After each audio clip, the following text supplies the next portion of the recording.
Nawn ni drio hyn eto. Dwi'n meddwl efo Catrin gweithio pethau, dwi'n gweithio community pethau. Mae Griff Wyn yn gweithio i prosiect Zero Net Gwynedd sydd yn brosiect ar cyd, gen lot o sefydliadau gwahanol yn gynnwys partneriaeth Ogwen, deg a gadra, sydd yn helpu pobl a sefydliadau draws Gwynedd i wella effaith hwnnwyd yn ei adeiladau gan gethau fel troed carbon.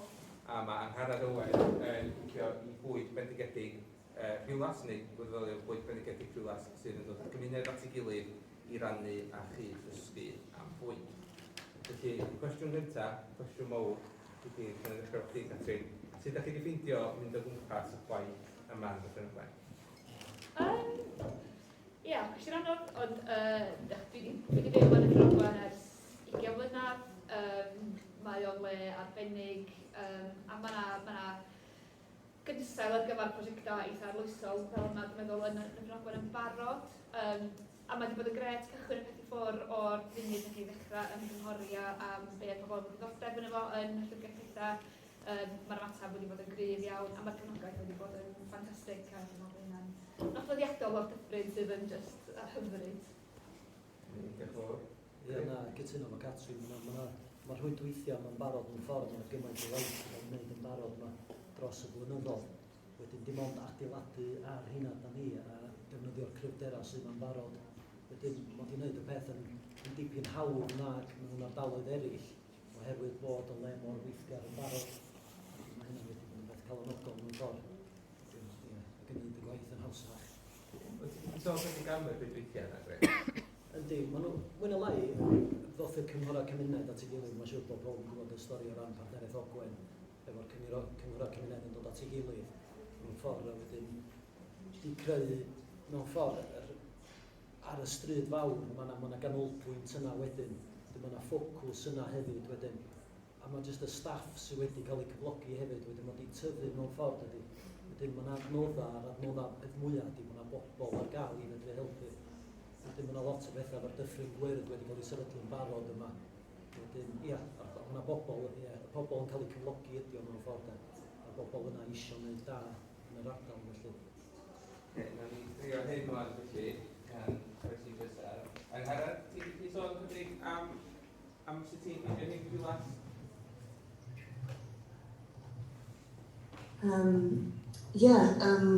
Ymddiheur am y delay yn chipio fewn. Dwi'n gwrando via interpretation, so mae'n slight lag, ond mae'n gret. A sori fedra i ddim bod yma efo chi heddiw. Mae'n draint bod yma yn virtual, ond dwi'n teimlo fel dwi'n really yn siarad i cyfoedion. I'm speaking to my peers here. Yes, gyda ddim arbenigedd mawr, ond dwi'n cynrychioli Bwyd Bendigedig Rhiwlas, sydd yn grŵp dechan iawn, newydd iawn, sydd wedi dechrau mewn pentre bach, sydd ar ffiniau rhwng Dyffryn Ogwen a Dyffryn Peris a dweud y gwir. Da ni'n eistedd rhwng y ddau beth i'r tamol. Weithiau'n cael y goradau byd a weithiau ddim.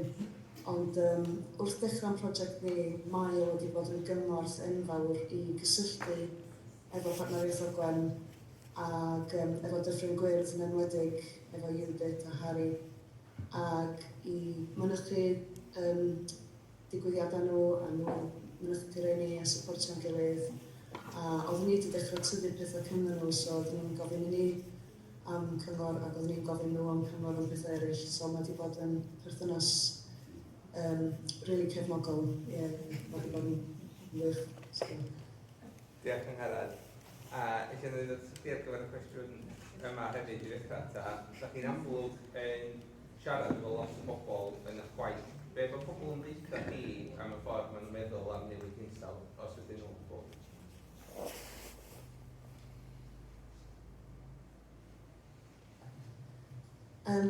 Wel, i fi, efo'r grŵp bach cymunedol, da ni wedi dechrau o lle really grassroots. A da ni ddim wedi setio allan i siarad am newid hinsawdd, ond da ni mwy edrych i gyflawni y pethau bach.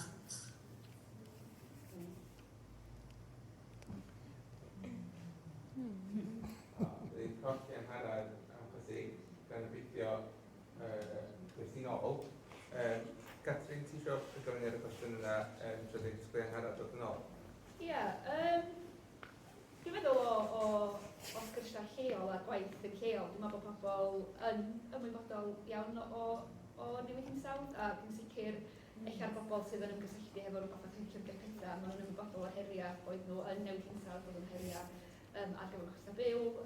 Mae pobl yn ymwybodol iawn o hynna ac yn gweld rhywbeth fatha llyfrgell pethau, fatha carfan i ddechrau newid. A dwi'n meddwl bod hynna'n rhan o pam bod y syniad o llyfrgell pethau yn tanio meddwl gymaint o bobl.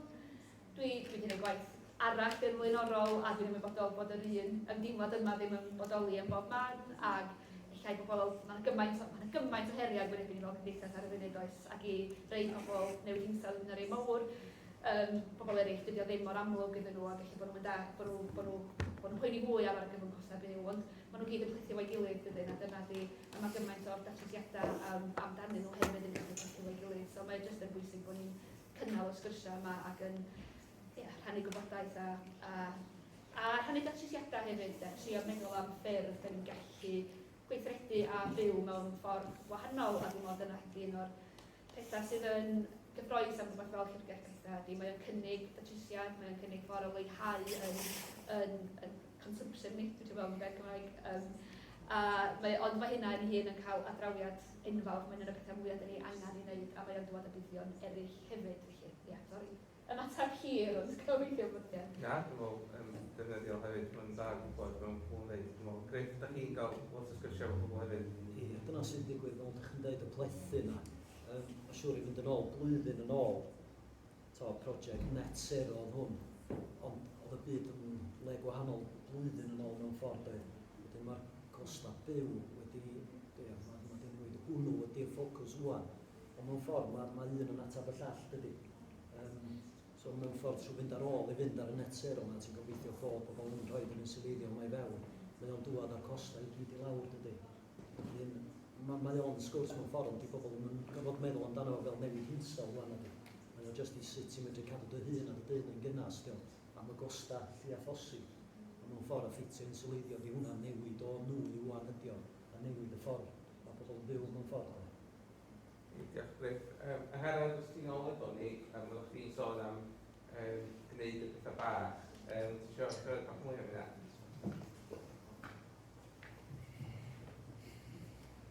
Yeah, just I very much, agree with what Catrin and Griff are saying about the little things. And from our side, it's been initially about just starting with a few little green places in the centre of villages, turning them from sterile green spaces, which are just grass, into something more diverse and interesting. And people can see that it attracts a bit more wildlife, and there's edible stuff in there that we invite people to pick for free, and that starts very slowly opening people's minds to other possibilities. That's it in a nutshell. Felly, da ni'n sôn am prosiectau yma, mae'n gyd yn prosiectau eitha gwahanol, ond y prosiectau sy'n trio denu pobl i fewn, ti'n trio denu pobl i fewn i llyfrgell, ti'n trio pobl i gael sgwrs, ti'n trio denu pobl i siarad am ei bwyd ac i ddechrau tyfu bwyd. Os yna diddordeb allan yna, di pobl yn dod at chi, ydych chi'n gorau mynd at nhw chydig bach? Dwi'n meddwl, mae rhaid i chwilio amdano mewn ffordd. Wedyn mae'n hysgodiad yna, yn trio hynny'n diddordeb, a jyst codi ymwybyddiaeth. O hwnna di'r gwaith mewn ffordd. Achos mae pobl yn medru bod reit gyndyn weithiau, ac ella efo Covid hefyd, ella bod pobl wedi cilio chydig bach fwy yn ôl. Dwi'n meddwl na hwnna'r peth mwyaf nath ni'n cychwyn ar hwn. Oedd gweld bod yna lot llai o grwpiau yn cyfarfod, trwy ddol a hynna, ni wedi gobeithio defnyddio mewn ffordd. Bod hynny wedi crebachu rhywfaint, ond mae'n weld, mae'n cymdeithas ella ni, agor chydig bach mwy yn ôl rwan, ond unigolion ydyn nhw hefyd, a wedyn hynna da ni eisiau mynd, so i tai nhw mewn ffordd i fedru helpu nhw a cynghori y camau gorau ymlaen felly. Ydych chi'n gwneud lot o waith o Griff, oedd chi'n marchnad Ogwen wrth yma, a ydych chi'n bod yn mynd a cnocio ar ddrysa bobl do, i dyna dy ffordd i trio gael ydy'r Ydy, da ni wedi bod freebies o hyd yn help, dydy. Wedyn mae yna rhyw bulbs i roed am ddim, mae yna rhyw draft proofing. Wedyn, ie, os da chi eisiau cysylltu efo'r warden Bethesda, i antod i warden Bethesda, wedyn, yndi, mae o'r gael felly, mae yna, dwi'n siŵr yn wybod i roed am ddim i chi. Mae hwnna'n cychwyn sgwrs hefyd bob tro, dydy. A wedyn, Catrin, da chi wedi cychwyn pethau llynaf di lansio fo, sut mae gael pobl i ddod i wybod am pethau, sut mae gael pobl i ddechrau benthyg pethau, cyn pethau? Oce, ie. Ie, wnaethon ni, pan wnaethon ni gychwyn y prosiect, wnaethon ni gychwyn efo ymgysylltu hwnna'r peth cyntaf, achos does am pwynt mynd allan a trio prynu pethau, di pobl ddim eisiau defnyddio fo, does am defnydd iddo fo. A gan i meddwl bod yr ymateb yn galonogol iawn, rhyw 100 dwi'n meddwl ymateb yn eitha sydyn i hynny chi. Wnaethon ni lansio, mae wedi cymryd lot o waith i gael ni'n pwynt ydyn ni'n gallu lansio, mae yna lot mwy o gymlethdod i lyfrau pethau yna fysa rhywun eich yn meddwl ar y cychwyn. Mae yna, a ni lansio ar treial a ddechrau gwylio'r ha yma. Da ni ddim yn menthyg bob dim eto, achos mae yna bethau efo yswiriant a trefniadau falle. So, ar y cyfan, da ni'n menthyg y stwff llawn sy'n fuddiol dros gwylio'r ha, y stwff risg isal. Felly mae gennym ni lot o digannau a falle stwff sy'n fuddiol i blant a falle ddefnyddio dros yr ha. Ond tra bod ni'n lansio hwnna, dwi'n meddwl wnaethon ni redeg prosiect efo ysgolion lleol, a dwi'n meddwl bod hwnna'n dangos sut mae llyfrgell pethau'n gallu helpu cysylltu pobl a falle hefyd. A mae wedi helpu codi profil y llyfrgell pethau hefyd. So gen ni finiau casglu dillad y tu allan i ysgolion y Dyffryn i gyd, wythnos ola'r tymor. Mae'r finiau wedi symud i leoliadau cymunedol. Lot o stwff ar Facebook yn dangos bod ni'n casglu'r gwisgoedd yma, lot fawr o bobl wedi rhoi, a lot o bobl wedi gwirfoddoli, dwi'n meddwl bod yna rhyw 25 o bobl ffordd wedi gwirfoddoli i helpu golchi'r dillad, ail becynnu nhw, a dwi'n siŵr bod nhw ar gael i drigolion y Dyffryn wedyn. A dwi'n meddwl bod hwnna'r math o brosiect neu ymarferiad rili ymarferol, a pobl gallu gweld y gwerth ohono fo. Mae'n jyst yn rhywbeth rili syml. Da ni gyd yn gwybod bod dillad ysgol yn ddrud, da ni a bod teuluoedd yn gwynebu amser anodd. Da ni hefyd, gyd efo plant sydd yna angen dillad neu sydd wedi tyfu allan o stwff allan yn neb allan o blaen. Felly, dwi'n meddwl bod pobl wedi gallu rili prynu fewn i'r prosiect yna a oedd yr ymateb yn anhygoel. Da ni wedi gallu creu tua 200 o becynna, dwi'n meddwl, a tua 70 a hynny wedi mynd allan i gael ei benthyg.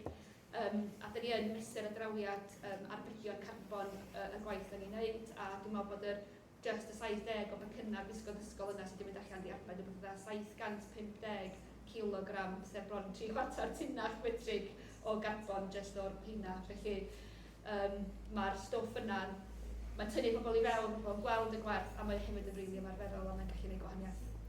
Diolch, Catrin. Angharad, mae conventional wisdom yn dweud ni bod pobl wrth i fod efo bwyd am ddim a siarad am bwyd. A dyna di'r profiad da chi wedi cael yn Rhiwlas efo Bwyd Bendigedig? Well, forgive me for answering in English again, it stops the translation interference, that's what I'm listening to.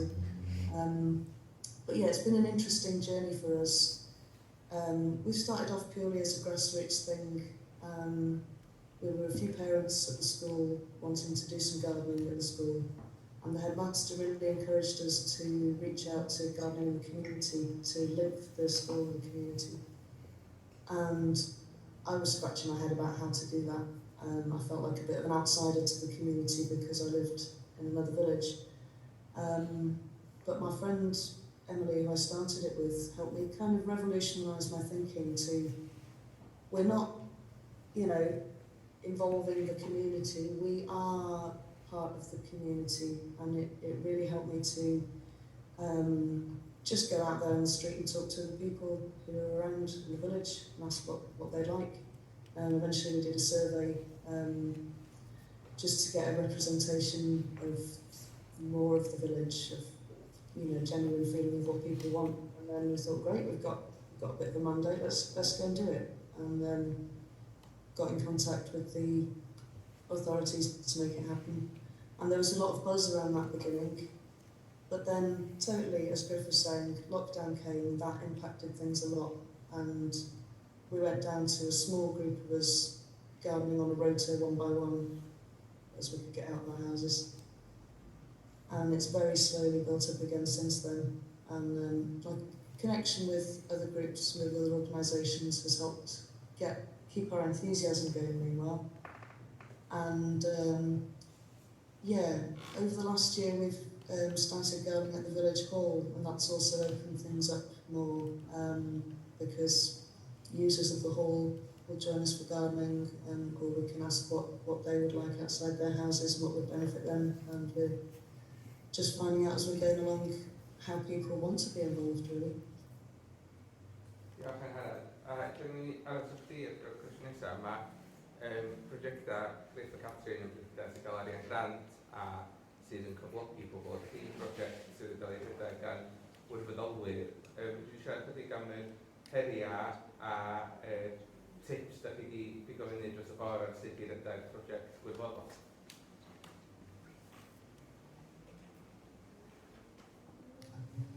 Yeah, again, that's a tough one.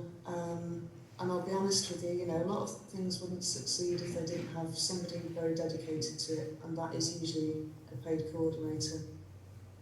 But me and Emily Tattersall have been, giving up a chunk of our time every week to really kind of underpin the beginning of things and build it up to a point where we don't have to turn up every week, it's being held. In terms of getting grant funding, actually it's not been too restrictive. We saw it as a bit of a hoop to constitute ourselves to a point that we get a bank account and do things like that. We've just got a very loose constitution that is as open as possible to the community's input. And when we started, we were lucky to get a Keep Wales Tidy pack, which didn't involve any money. It's just free stuff, planters, tools, greenhouse kit. And then since then we've teamed up with Rhiwlas and with the village hall to go for grants together, where they can be the vehicle for that financial side of things. So it is possible to get going without encumbering yourself too much with that. Da'r gwlad am y holl cydweithio sydd wedi Catrin y Gref yn sôn am y cydweithio yna hefyd. O Gref ddoe, oedden ni'n edrych ar ystadegau am beth sy'n digwydd yma Dyffryn Ogwen yn Gwynedd. A gawn ni un ystadegu nath synnu fi lot ydy effeithlonwyr yn ei tai yn Gwynedd efo 77% o tai Gwynedd efo effeithlonwyr yn ei efo rating o D neu Y. Sut mae pobl yn teimlo am wneud newidiadau i'w tai nhw, achos dyna di un rhan o'r gwaith chi'n y bon, a sut o'n i'n mynd o gwmpas wneud y newidiadau yna? Yndi, mae hwnna'n erchyll o ystadegau mewn ffordd ydy. Achos beth sy'n ydy, mae yna grantiau ar gael i fedru wneud y tai. Bedyn, mae yna grantiau wedi dod allan rwan yn eco-4 ydy'r un mwyaf. A be mae'n wneud ydy bod nhw'n talu i wneud be mae'n galw internal wall installation neu yr external wall. Pwrpas grantiau yna ydy codi tai sy'n E a G i fyny i C. Codi yr tai i fyny felly. Ond pan da ni'n mynd o gwmpas weithio, ti'n siarad efo yn arbennig rhy hynach, ella fysa fwy angen y gwaith mewn ffordd, achos tai oer, mae'n effeithio mwy fel yn amlwg, dydy. Wedyn, ond i ddeithio nhw, fysa chdi angen ffitio insuleiddio tu fewn y tŷ i gyd. Dipyn o waith symud odra, gyro ail-beintio'r tŷ wedyn, mae'r sgyrtyn fod dod o'n aml. Ac mae o'n waith ddim yn golygu bod mwy na lai, mae'n gyro symud allan o'r tŷ, dydy. Na, gyda person nesaf sy'n dod ar ôl fi yn eich gwaith. Mae bron iawn yma, anodd ofnadwy darbwyllio nhw i gymryd hit. Chydig os nosa waith fysa fo mewn ffordd. A mi fysa hynna yn haneru ella y costa o gnesu'r tŷ. Ond na, mae o'n anodd ofnadwy de. Wedyn mae'r ifengach ella fwy yn barod wedi prynu tŷ o gwaith i wneud arno fo. A mewn ffordd i arfer byw yn symud o un stafell i llall. Ond trio darbwyllio'r i hynach mewn ffordd i godi, mi fysa grant eco-4 yma yn codi tŷ G, ella fyny i C. Wedyn mi fysa yn ei gwahaniaeth mawr ond ia. So da ni yn trio, mae'n rhan o'n gwaith, ni'n trio darbwyllio'r gwaith yn dal i wneud. Diolch Greg. Mae'n gyfle o'n, os da chi isio, i ni gael cwestiynau o'r llaw. Os gennych chi gwestiwn, da chi isio gofyn, unwaith y 3 panelydd, neu os ydych chi'n gofyn wrth un panelydd benodol. Yn croeso i chi wneud hynna. Rwy'ch chi llaw fyny a nhw'n ni drio fynd drwy ddech chi. Mae gen i fi cwestiwn i Angharad. Dwi yn wneud pethau yn Bethesda yn y allotments, a dwi wedi clywed mae'n y grantiau mae pobl sydd efo allotments yn cael dod o gilydd i cael yn fath o grant i ni cael pridd neu beth bynnag yn y council, compost. Sut da ni'n cael y gilydd i cael grant fel yna? Dwi ddim yn gwybod, ond dwi wedi clywed mae'n y grants.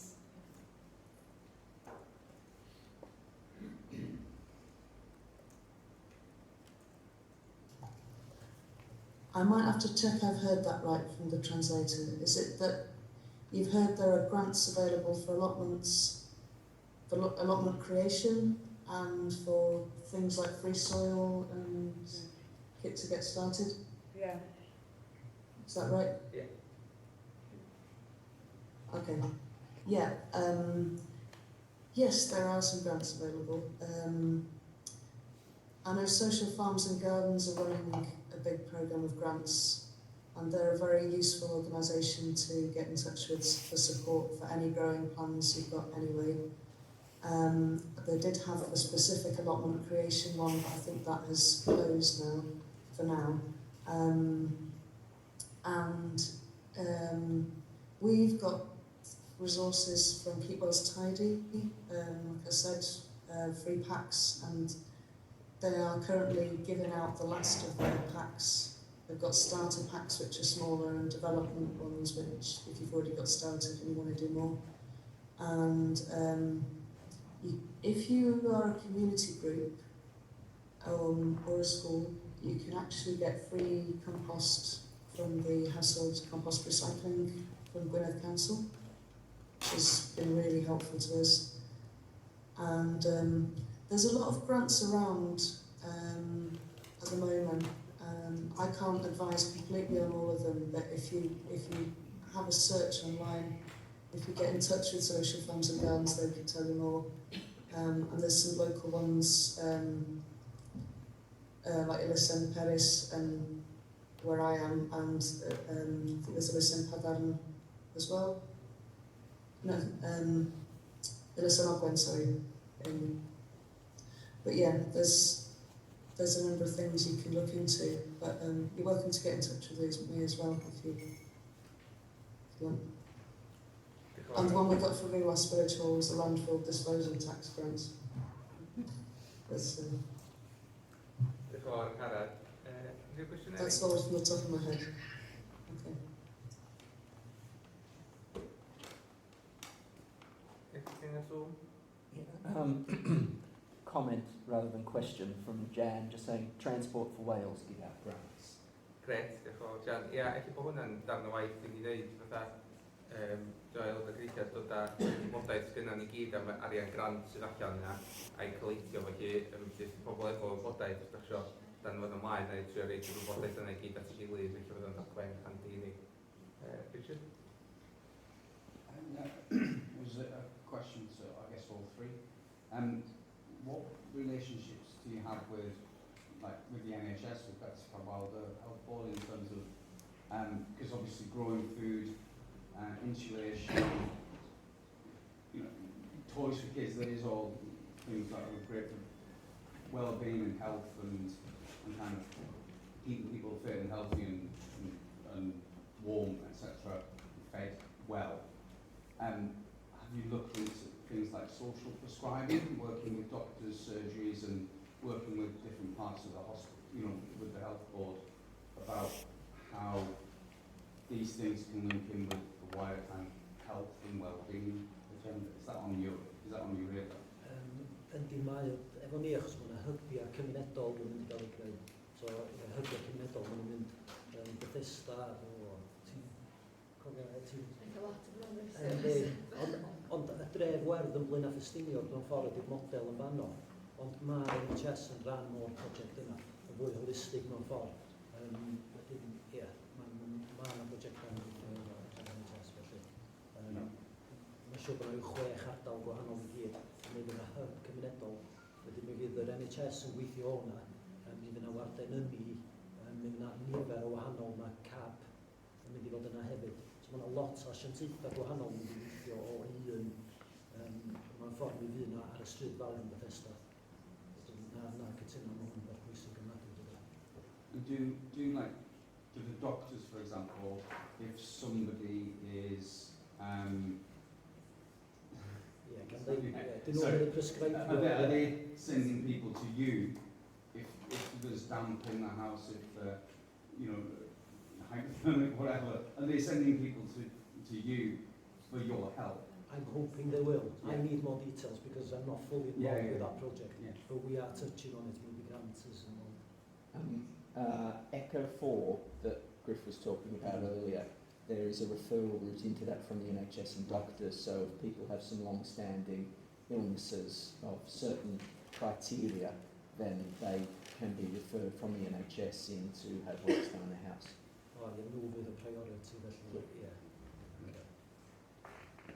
Yeah. O ran pethau, o ran yr cyswllt uniongyrchol o Bwrdd Iechyd, diolch rili rhywbeth o ddar yn neud a fi, dwi'n meddwl bod wedi codi pwynt dilys. Na wedi. Codi pwynt da fan'na, mae'n amlwg mae obligadau llesiant a nwedig yr adnoddau i bobl a teuluoedd, a mae gennym ni stwff yn school cookers a stwff fel am pobl gallu menthyg. Da ni'n gallu menthyg nhw ar y funud, ond da ni'n disgwyl caniatadu i fynd efo stwff tribanol, felly dwi'n gwerthfawrogi'r sylw, actually, mae'n bwynt rili da, ac eich bod ar ôl i ni wneud yma i ymgysylltu hefo'r doctoriaid yn lleol, bod nhw'n gwybod bod adnodd yna, maen nhw'n gallu rhannu efo teuluoedd a pobl eich sa'n gweld bydd ohono fo.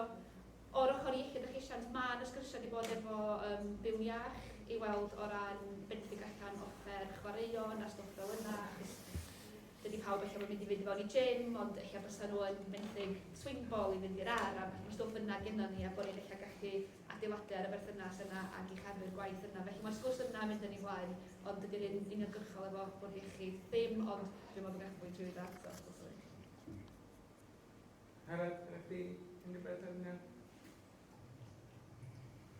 Yeah, just to say that this has been on my mind a lot. I mean, we're already working with an education establishment and gardening with the kids, which is, rich learning for them. And we're also doing stuff in the community. We're doing stuff that involves people with health problems. We've got high-raised beds, which are very accessible for people.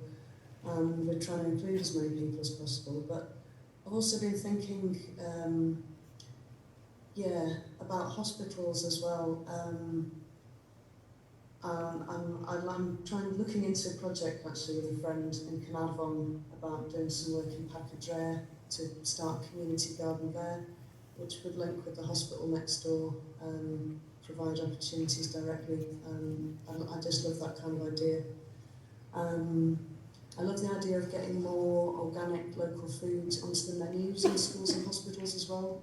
There are some barriers for that, but Social Farms and Gardens again are looking into this, doing two pilot food hub community procurement schemes at the moment, looking to get over those barriers. And I've been trying to link up with the local green prescribing network as well, which is being run by lleol. So they've got one in Anglesey, which is often held at Llyn Parc Mawr, and they've just set up one in Gwynedd as well, and they've had sessions at Pandy Farm, where Corin Bide does her gardening for wellbeing, which is another great thing going on as well. Linking up all these things, there is a bit of a scene going on. We just need to do more of it. This is just a question for Catherine. It's probably me not having done my homework properly, but so the PEPA, do you have to sign up and be a member? Is it online? Yeah, so ar y funud mae'r catalog ar-lein, mae rhywun yn seinio fyny fod yn aelod ar-lein, nid yn galw fewn i'n gweithredu a fydd yn ceri fanno yn helpu. Oedden ti'n bwcio rhywbeth ar-lein, ti'n gasglu fod yn o'r llyfrgell gyhoeddus yn Bethesda yn ystod o'r agor, a mae'n mor syml o hynna rili, a dyn dod â'r yn ôl i fanna, so mae'n syml, da ni wrth i'n trio adeiladu gwefan newydd ond y catalog yn ni ar y funud, so hwnnw yn y gwaith, ond am rwan petha.myton.com ydy'r cyfeiriad we, a mae catalog i gyd yn fanno, a mae'n catalog cyfyng ar y funud, achos bod dim i fyny eto, tan ni'n cael caniatad llawn i agor i stwff trydanol, ond teganna, stwff gwisgo ddysgol, stwff campio, chydig o stwff creffta, gweithgar ar y crefft, efallai mae'n bod yn bwysig i drio creffta newydd, mae'r stwff yna gyd yn arwain. Beth ydych chi'n dweud ydy'r peth gorau nid o holl beth yw catalog pethau? Cwestiwn anodd. Yr un dwi'n rili eisiau fenthyg ydy mae yna lwm, handlwm bach, a dwi wastad wedi bod eisiau trio gwehyddu, ond mae'r awtle am lwm yn eitha drud, a dyn nhw'n gwybod os dyn nhw'n licio fo. So, mae hwnnw yna, a dwi yn ysu fynd efo adra a cael go i weld os dwi'n mwynhau. Unrhyw fwy o gwestiynau?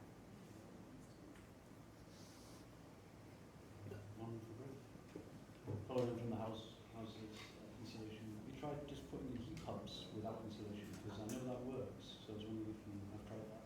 Ooh, I've tried that myself about 8 years ago. Yeah. Failed miserably. No, it was difficult. It was using too much electricity. So hen du carrag oedd o, so walia ceri. Oedd o'n iawn oedd y tymerer, oedd y flow temperature yn isol ofnadwy. Oedd o'n iawn i fi, ond ddim i'r wraig. So mae'n dibynnu pa dymheredd ti'n mynd i byw ar. Swn i'n mynd i byw ar 16-17 gradd. Di wraig a plant yn medru. Dyna, mae'n dibynnu be ydi das, sut ti eisiau byw a falle hefyd ydi. Dwi'n cytuno fo chdi, mi fedri di wneud o fedri. Ond dwi'n meddwl bod chdi yn gorfod byw efo gres isol a dod i arfer efo hyn o de. Ond ges i magu heb gres canolog o gwbl de. Ti'n gwybod o, da ni dal yma dydan. Wedyn illa, da ni'n mynd yn ôl i fanna, dwi'n yn gwybod de. Ond na, mae yn bosib yndi. Ti wedi bod yn defnyddio yn heb? Ffrindiau. A maen nhw'n rhedag? Ie, ti'n hered i sel. Ie. Pa dymerer maen nhw'n mynd i cael y tŷ fyny, ti'n gwybod? 17. O ie. Ynddi, dwi'n meddwl o'n i'n strygloedd o dros 17. In the neighbours hefyd. Yeah, just really well designed system. Solar wedyn oedd yn cynhyrchu trydan i hwnna. No, it's just a grid. Just y tair yn yma. Mae costa hwnna ddim yn mynd i fyny wan hefyd. Yeah. Efo'r octopus agile sy'n talu like a third of the average, so was working. Na, nhw That's wedyn. changed. Ond y peth gorau nid ydy yn sylweddio'r tŷ i gyd cyntaf wedyn cymryd o fanno wedyn. Ond fath o'n deud, os ydych chi mewn hen du carrag, mae grantiau Cyngor Gwynedd allan rwan. Ar hyn o bryd dwi'n meddwl bod y incwm y tŷ angen bod o dan 30,000. Ond os di incwm y tŷ yna, lla fysa chi'n mynd i cael grantiau eco 4 wedyn. Wedyn maen nhw'n rhaid yn sylwedio fewn, beth ti'n dweud, yr heat pump, a maen nhw'n rhoi solar PV fewn hefyd. Os da chi'n nabod rwy'n sy'n y sefyllfa yna, cerwch ar ôl y grantiau da. We had our house insulated actually before lockdown. There was the insulation, it took about 3 inches each side of the room. And I can't get over the difference, to be honest with you. It absolutely bakes out in there. It's really made a huge difference. You hardly need the heating on there. Di'r stafell yn teimlo llawer llai chwaith na di. Fath ydych chi'n dweud, mae'n tu fewn, ond ydy'r stafell, dydy o'n di tynnu gormod o ddi ar y stafell na di. The room doesn't feel small. Na. So tu fewn oedd o felly. Mae'n wahaniaeth mawr. We moved into a 1980s bungalow out of necessity because my husband wasn't well. And it had storage heaters and hardly any insulation. And we looked into having an air source heat pump, but the people said that it wouldn't work because the insulation standard of the house, the way it was built, wasn't going to work for us. We have insulated now in the loft and just crawled around under the floor for insulation. hoping it's going to help.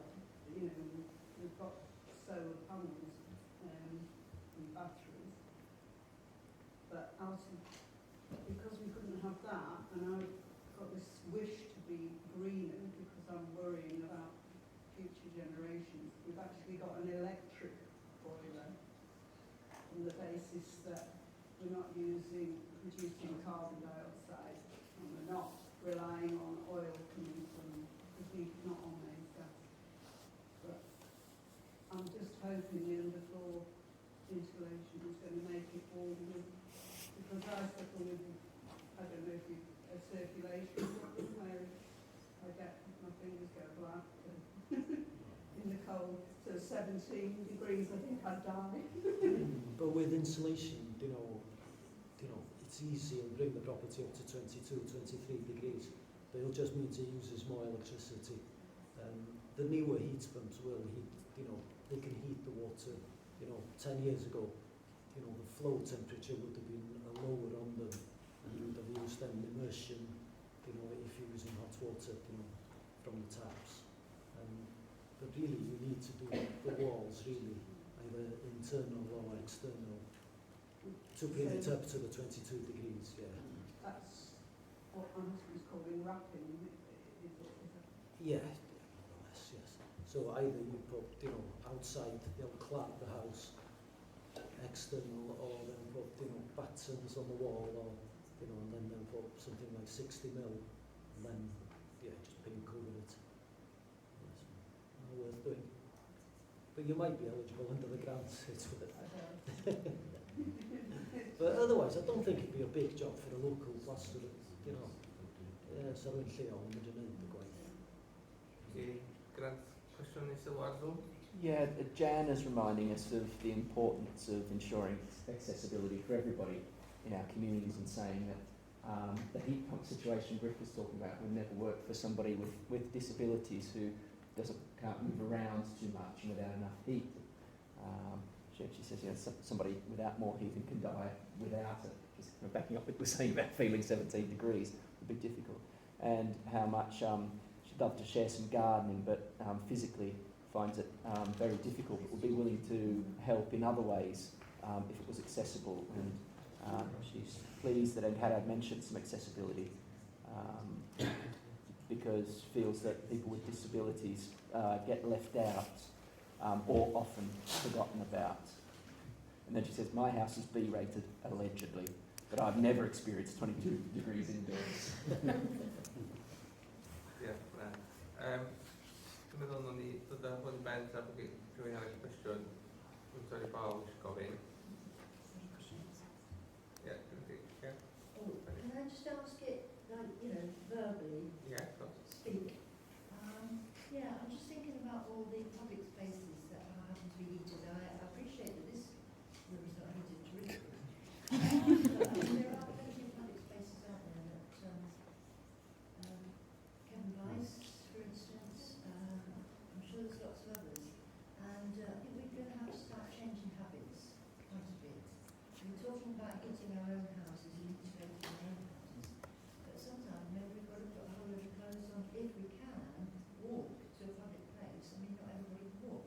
Maybe some people can be pushed in pushchairs if they can't buy wheelchairs. And have more available hot meals in places that are heated communally. And schools sometimes are getting into this, aren't they? If they're heated all day for education, they can be used more than one night. So I think we're really going to have to start thinking in very different ways. That's all the community stuff. Pwynt really difyr, diolch Benny. So, wrth i ni dod â hwn i ben, sy'n licio fod Angharad, Griff a Catrin fa, ni'n trio dod fyny efo cynllun gweithredu cymunedol fan hyn, bod ni'n dod fyny efo pethau lle ni'n neud i ddeclo newid hinsawdd yn Dyffryn Ogwen. Wrth i ni feddwl o gwahanol syniadau, beth yw'r un gair o gyngor sydd gyda ni i bobl sydd eisiau cychwyn unrhyw fath o brosiect.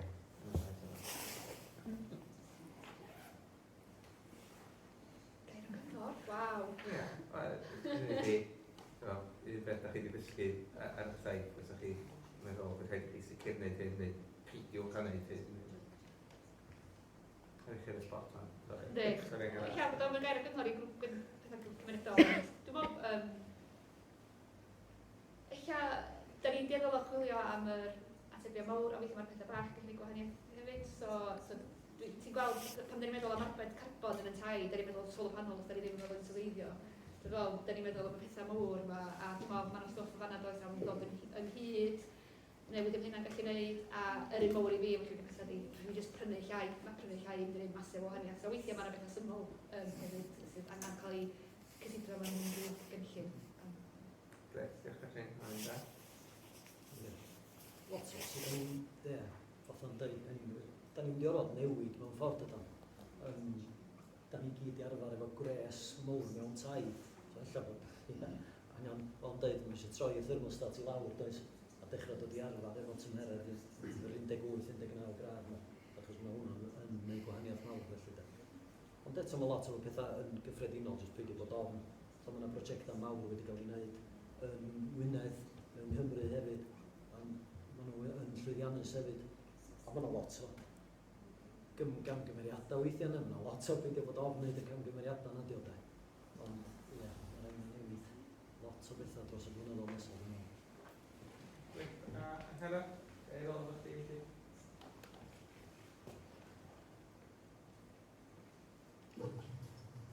Yeah, I'm muted myself.